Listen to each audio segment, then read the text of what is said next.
আপনারা দেখেছেন ছাত্রলীগের সন্ত্রাসীরা 15 জুলাই শিক্ষার্থীদের উপর কিভাবে আক্রমণ করেছিল, সন্ত্রাসী আক্রমণ, ইভেন হাসপাতালে গিয়ে আক্রমণ করেছে।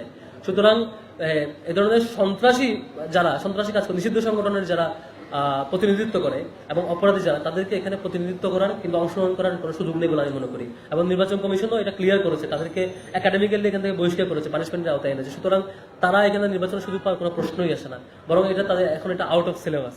এটা নিয়ে আমার মনে হয় তারা এটার পার্টও না। যারা সন্ত্রাসী, অপরাধী, বহিষ্কৃত, তারা ভোট কিংবা প্রার্থিতা কোনোটারই অংশ না। সুতরাং এটা নিয়ে আমার মনে হয় আমরা টেনশন নেওয়ারও কিছু নাই। আর কেউ যদি এটা সাহস করতে চায়, সাধারণ শিক্ষার্থীদের তো আছে, তারা নিশ্চয়ই এটা জানান দিবে। আর আমরা যারা সংগঠন আছি, আমরা অন্য ছাত্র সংগঠন, আমরা আমাদের দিক থেকে এটা প্রতিহত করবো নিশ্চয়ই।